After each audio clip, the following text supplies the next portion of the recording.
What's going on, FG fam? Welcome to the 43rd episode of the Miami Marlins franchise here on MLB the Show 21. We get a little further into the season. We've got a critical situation against the San Francisco Giants. We will be taking on the Cincinnati Reds in Cincinnati. They ended our season last year.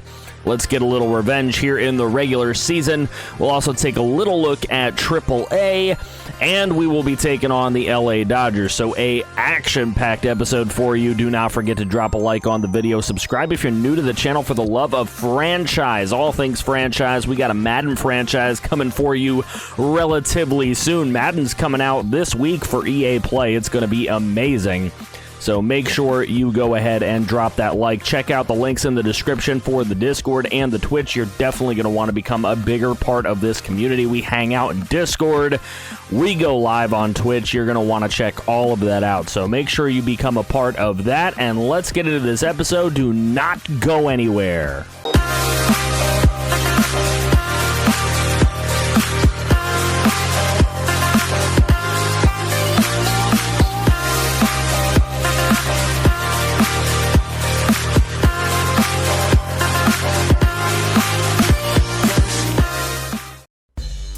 And we continue the season here in this episode, and the Miami Marlins with a critical situation that we're not going to jump into.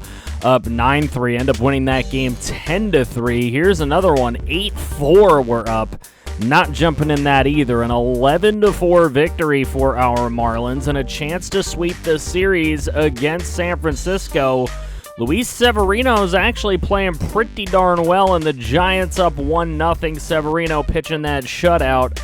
Javi Baez has a hitting streak going. This is going to be a player lock moment. Javi Baez in the top of the 7th, lining out to right field, so he will go down. And then we move along to the top of the 9th. He's actually the last hope for the Marlins, down 2-0 now. And Javi Baez takes one over Levi's landing in right field, 369. Very nice feat for Javi Baez as he hits a solo shot, continues his hit streak. But it would not help the Miami Marlins to get a victory, as it would be a 2-1 final score on the road against the San Francisco Giants. Luis Severino goes to 2-0. Max Meyer gets the loss with 7 strong 1 earned run innings. Javi Baez, the only one to bring a run across, obviously, with his solo shot. And now we will move into the revenge game we've been waiting for here at the beginning of this season at Great American Ballpark. Obviously, it was the Reds who took us out of the postseason last year. Now we'll get a chance to beat them here on Jackie Robinson Day. Everybody wearing number 42 tonight. Hunter Green, 0-1 with a 9 ERA. Has not been a great start to the season for him. Pablo Lopez started off quite the opposite with a very nice 8-inning start, 1.13 ERA and a .88 whip. Here's Nicky Delmonico going down, swinging in the bottom half of the 4th inning with runners on the corners. 4th strikeout for Lopez, make it 5 as he gets the 2nd out here by way of strikeout on Josh Donaldson. That'll bring up Aristides Aquino, who hits one right up the middle, and a very good play by Gleyber Torres to get the final out of the inning. Through 4 in this Cincinnati Reds game, scoreless. Marlins are hitless. We go to the bottom of the 6th. Taylor Rogers on the mound now, and that one barely gets by first base. That one's going to cause a run to try to come home to the plate. The throw is just not in time, so the Reds get a 1-0 lead in the bottom half of the 6th inning. Still there in the bottom half of the 6th, and Rogers gets the strikeout to end the inning. We go to the top of the 7th. Brian Anderson with a chance here. 2 runners on, 2 away. Anderson hits one into the gap, and that is going to bring home the tying run. So Brian Anderson with a little bit of heroics here in the top of the 7th. That rally would continue. Here's J.J. Bleday on a 1-2 pitch. This one just a shallow fly ball, and that would get through the middle of the 7th. Shohei Ohtani would come into the 8th to pinch hit. 286 so far on the season with a 1,500 OPS. here in the top of the 8th. Ohtani on a 3-1 count is Ogani out to right center field. An absolute blast of 413 feet for his 3rd home run of the season. Shohei Ohtani starting off hot. Ryan Muller now with a chance to close this thing out. He's 3 for 3 so far this season, yet to allow a hit to a right-handed batter. And here he faces Josh Donaldson, who strikes out on the curveball away for the first out of the 9th. Aquino up. He strikes out also on the curveball away. More right-handed hitters not getting hits against Muller. Here's Sean Murphy, the man traded straight up for Tyler Stevenson, and he goes down swinging. Muller comes in, strikes out the side, and gets the save for Miami. 2-1, enacting maybe just a little piece of revenge from losing that NLDS in 5 games to this Reds team on a reverse sweep. Absolutely devastating, but Ohtani gets the homer.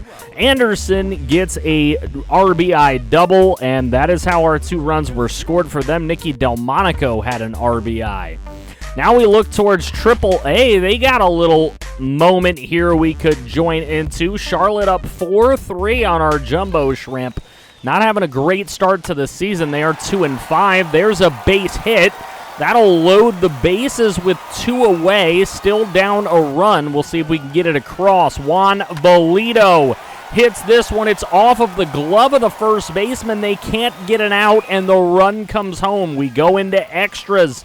Well, not yet, but Honus Beckett comes into the ball game now in the bottom of the 9th, and Tristan Pompey is going to hit this one out to right field. Little pop fly. That one's caught. Now we go into extras.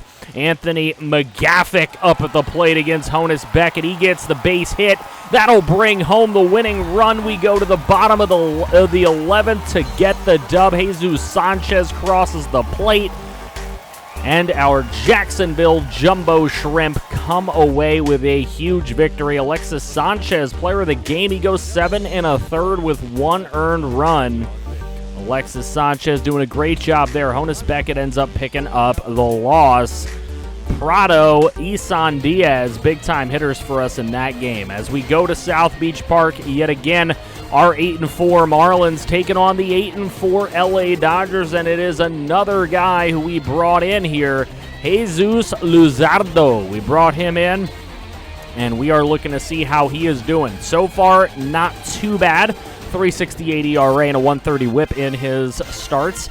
Dustin May has had 2 starts. They have not gone really well for him. He's pitched 9 innings in 2 starts to a 7 ERA. So we'll see if these pitchers can get themselves righted a little bit. And Luzardo gives up a launcher over the left field wall to the catcher Will Smith, who hits his 4th home run of this young season, and he will give the Dodgers the 1-0 lead on that solo shot. So the Dodgers holding that slight advantage. Here's Bobby Bradley up at the plate in the bottom of the 2nd, and that is good wood on the ball, and over the right field wall it goes. Bobby Bradley on his 4th home run of the season. That one traveled 377 feet, and Skip not liking it for LA. Bobby Bradley getting this crowd back into the ball game here as one of the beasts of the NL East taking on one of the beasts of the NL West. We'll see what'll end up happening. Alec Boehm up to the plate. He's a Dodger now, and he hits this one into center field. The throw to the plate is not in time, and it will be a 2-1 game for LA. Tyler Stevenson up at the plate, hits the glove of the second baseman and gets by him to provide the tying run. So Tyler Stevenson drives home the tying run at 2. Still in the bottom of the 6th, J.J. Bleday jammed up a little bit. That's a tough play to make, but it is made by the shortstop Seager. So Tyler Stevenson with a big-time hit to tie it up at 2. We're through 6. Bobby Bradley comes up in the bottom of the 8th, and Bradley launches one over the right field wall. Gone like a girl in a country song, and that one's gone swimming in the right field fountain. 5th homer of the year for Bradley. and he is able to drive home the leading runs here in this all-important game. Early in the season, it's hard to say any game's super important, but you know what? Every win counts in 162 games. Shohei Ohtani now in the game relieving. Closer wasn't available. He had come in to pinch hit in the bottom of the 8th, so why not? Why not let him go ahead and throw some as he gets the strikeout here of Mookie Betts. Big-time strikeout by Ohtani, and then Max Muncy goes down swinging. So Ohtani with a little pinch hit and then coming in to pitch. I'm going to be honest with you, I probably forgot because when editing this video, there was a very, very long 20-minute pause that I was on the pause screen, and I had to go do something, I guess, and I left it there, and I just completely forgot about it. So I will completely full disclose that. But we'll make up the storyline that the closer was not available. Smith with his 4th home run and 10th RBI of the season. Bohm hits his 5th RBI of the season for LA. For us, Bleday had a nice double, 2 homers for Bobby Bradley, getting to 11 RBIs, and Tyler Stevenson picking up his 5th ribby of the year. We continue simming on through, win the second game against the Dodgers, but then we end up splitting the series, losing the final 2 by a combined 3 runs. Then going into the next series against Cincinnati, so far a split, we do end up getting that rubber game. Kurt Blanks gets injured. He was our draft pick from last season. He ends up getting injured in the minors. That is no good. Ohtani's batting .400 with 4 homers right now, but his pitching is leaving a lot to be desired. JB Wendelken has not been good for us. Ohtani has not been good for us.